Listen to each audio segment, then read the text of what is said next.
to Science Easy Tech channel. In this video, we are going to discuss about Unit 3 Cognitive Process. Under that, we are going to discuss about theory of operant conditioning. Already we have discussed many theories of learning. This is my part 3F video. If you have not watched my previous videos, I have given the link of psychology playlist in the description box, suggested end card and icon. This video will be useful for Bsc Nursing students, post-basic Bsc Nursing students, students who are studying general psychology and B.Ed. Before moving on to the topic, if you are new to Science Easy Tech channel, just take a moment to subscribe our channel and also to press the notification bell icon in order to get connected with our latest updates. Let's move on to the topic. The content what we are going to discuss in this video is theory of operant conditioning. Already learning by trial and error method, then theory of classical conditioning, everything we have discussed in my previous videos. So this is with regard to theory of operant conditioning. So this theory was given by Skinner, B.F. Skinner. So theory of operant conditioning, it is also called as type R conditioning, that is response. Okay, type R conditioning or instrumental conditioning. So what are the other names for operant conditioning? Type R conditioning or instrumental conditioning. The theory of learning by operant conditioning was given by B.F. Skinner. So he only proposed this theory. Why? Because he was against classical conditioning. Classical conditioning is called as type S, that is stimulus is given more importance in classical conditioning, whereas here the response is given more importance with that of reinforcement here. Okay, so he opposed the concept of classical conditioning. He said that man is not a passive organism, he is an active organism. Okay, so he is not a victim of his environment. He knows how to learn from the responses. Okay, so he does not wait for the stimulus. Instead, he acts or operates on the environment so as to produce a change in the environment. So this operation is called as what? Operant behavior. This behavior is called as operant behavior. So he makes the environment favorable. Okay, so he will not wait for the stimulus and he makes changes in the environment in order to achieve desired behavior. So this type of behavior is called as operant behavior, in which he is manipulating his environment. So let's see. So this is B.F. Skinner, who has given this theory of operant conditioning, which is otherwise called as instrumental conditioning or type R conditioning. So according to Skinner, operant behavior is determined by events or consequences that follows the response. So if the consequences are favorable, your behavior will be repeated. Suppose if the consequences are unfavorable, okay, you will not repeat the behavior. Okay, so here what Skinner is telling, suppose if the response, suppose if you are acting for something and if you are getting a positive response and a positive reinforcement, it leads to repetition of behavior. For example, if the consequences are unfavorable, then you are getting some punishment or negative reinforcement for that, the behavior will not be repeated. For example, if you are doing an assignment, so if the teacher appreciates you, if the teacher is going to give you more marks and if she is going to appreciate you, then you are going to do the assignments in a very proper way in the future also. But think that you have done an assignment, but if you are not getting any appreciation from the teacher, or you are getting low marks, or you are not able to complete it, something like that means, so you are getting demotivated and you will not repeat the behavior. Okay, so thus operant conditioning is also called as type R, means response. Okay, response conditioning, which is reinforced by means of reinforcement, positive reinforcement. So here what Skinner is telling, learning is shaped and maintained by its consequences or responses. So if the responses are favorable and it is motivated by means of positive reinforcement, the behavior is repeated. If the responses are negative, so the behavior will not be repeated. So this is what explained by B.F. Skinner. So the following is one of the experiments. So if we are telling simply, no one will accept. So you have to prove it. You have to do an experiment and you have to prove it. So he has proved with an experiment about the concept of operant conditioning. So what he has done means, he has placed a hungry rat in this Skinner box. Okay, I will show the box. See, this is the Skinner box. So he has placed this hungry rat in this box. So this box is called as Skinner box, or it is otherwise called as operant chamber, because the conditioning what you are going to get in this is operant conditioning. So the chamber contained a lever which would drop food pellets into a chamber if pressed. Suppose if it is going to press the turn, no, immediately it is going to get the food pellets, so that the hungry rat can eat it. So in the beginning, the experimenter himself, so what first time the experimenter itself, okay, for 2-3 times like that, he shows the rat, he is operating it, he is pressing the lever, so that one food pellet, okay, one biscuit, take it like that, one biscuit will fall on it, so that the rat will be eating it. Similarly, what he is doing means, the after some time, the experimenter stops pressing the lever. By the time the rat knows, if we are going to press the lever, so what is going to fall? Food pellet is going to get fall. So accidentally it explode the box. Okay, so accidentally it press the lever. So what happens? A food pellet has fallen down. So since if it is going to press the lever, if the food pellet is fallen down, it is a reinforcement for the rat to press the thing again and again. So it learns the behavior which is called as by means of operant conditioning. So the food pellet was released into the box and the rat ate up when it pressed the lever. So after a while, no, that is first time accidentally it pressed it. After that, what? Whenever it is feeling hungry, it is pressing the lever and a food pellet is coming. So after the fourth or third time, the rat begin to press the lever more rapidly, so very fastly. So what happens? The food pellets are falling. So it is very happy. So this type of reinforcement is called as what? Positive reinforcement. So here the food is called as the positive reinforcement, and what learning the rat has learned is by means of operant behavior. Okay, so the rat continually pressed the lever in order to obtain the food pellets. So based on the findings of his experiment, he concluded that behavior is shaped, okay, so by its consequences. Think that suppose if it press the lever but food pellet is not falling, means whether it will be doing again and again? No. So here the food pellet is acting as a positive reinforcement. So the rat repeatedly does it and it learns how to press the lever, and it is doing it and it is getting the reward for it, that is the food pellet. So the results are maintained. Next, so this is, see here, this is the lever. When the rat is pressing the lever, what is dropping? Yes, the food pellet is dropping and the rat is very happy, it is eating. So repeatedly it is pressing means food pellets are falling like that. Okay, so this type of conditioning is called as operant conditioning. Next, what we will see reinforcement. There are two types of reinforcement.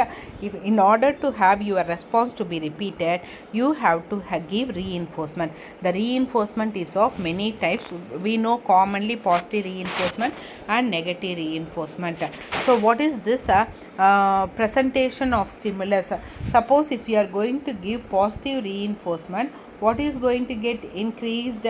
Yes, the behavior is going to get increased. For example, if the student has done an assignment very nicely, means if you are going to give good marks, it is going to improve the student's performance. Then positive punishment. So under positive punishment, don't think that punishment means always beating like that.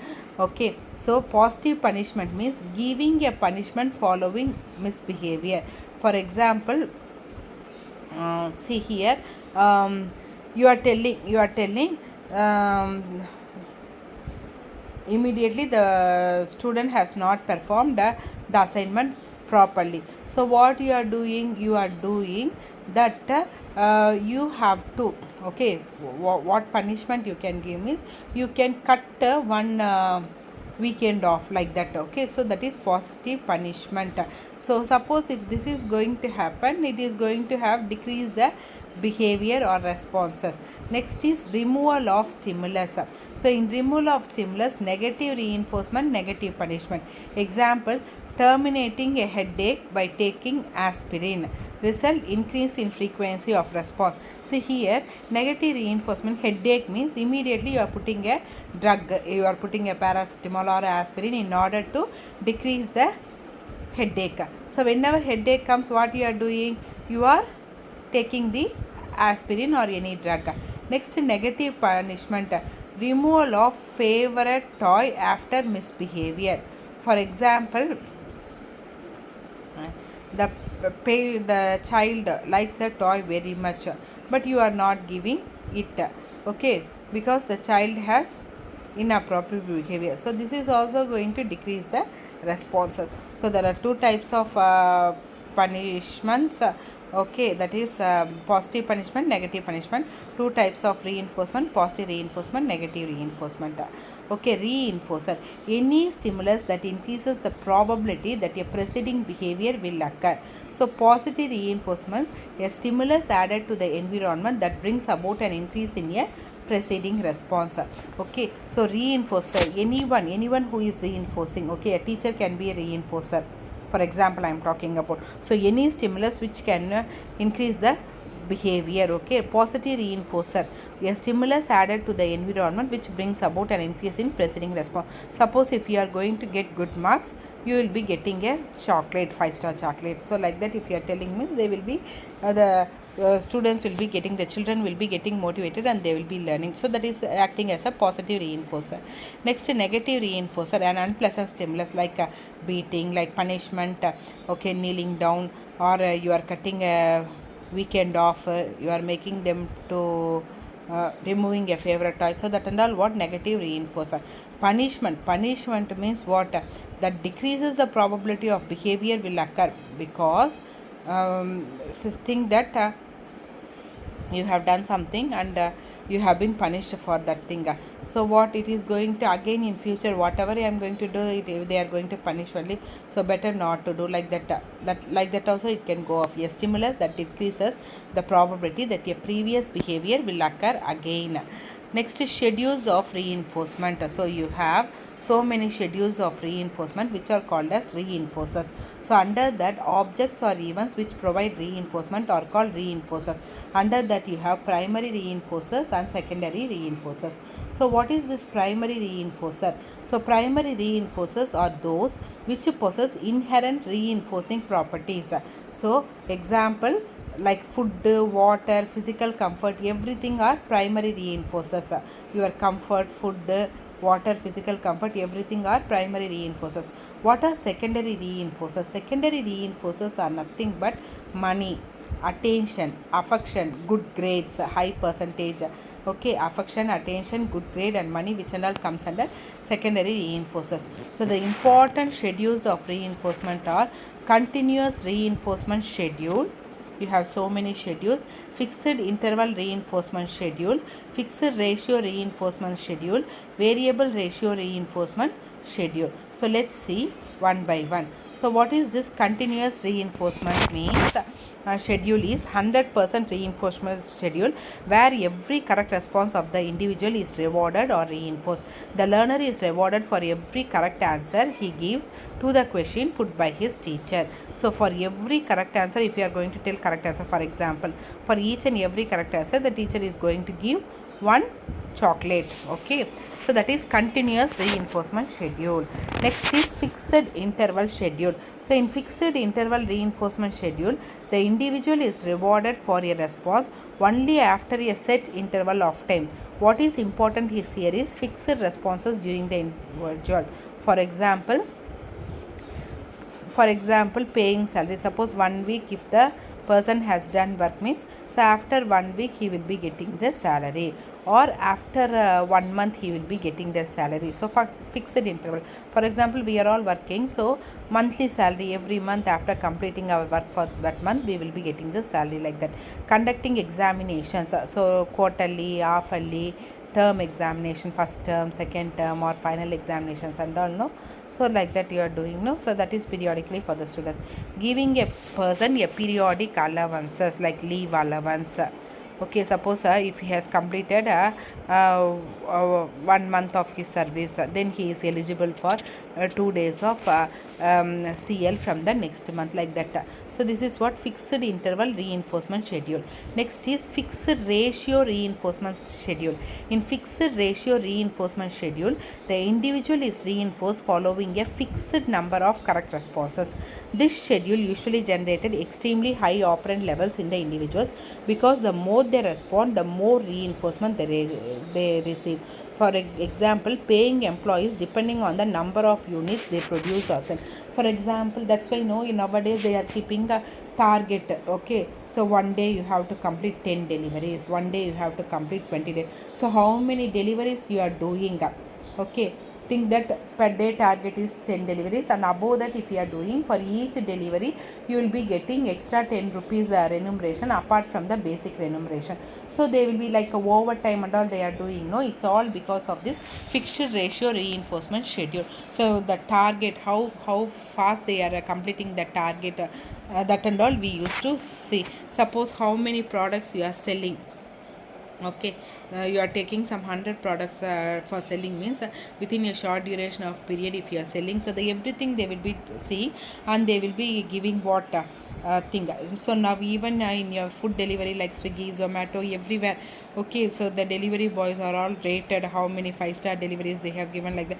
Based on that and all, what is going to their remuneration is going to get increased. Okay, next, variable ratio reinforcement schedule.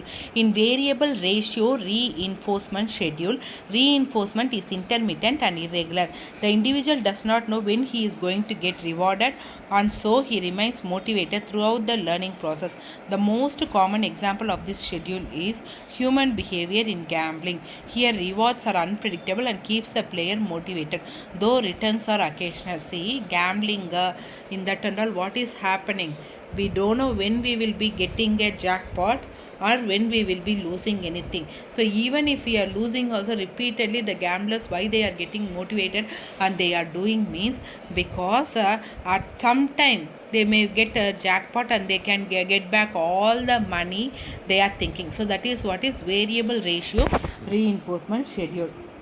Next is educational implications of operant conditioning. So what is the key concept of Skinner theory is reinforcement. So in order to enable the individual to learn, you should give positive reinforcement or suitable reward.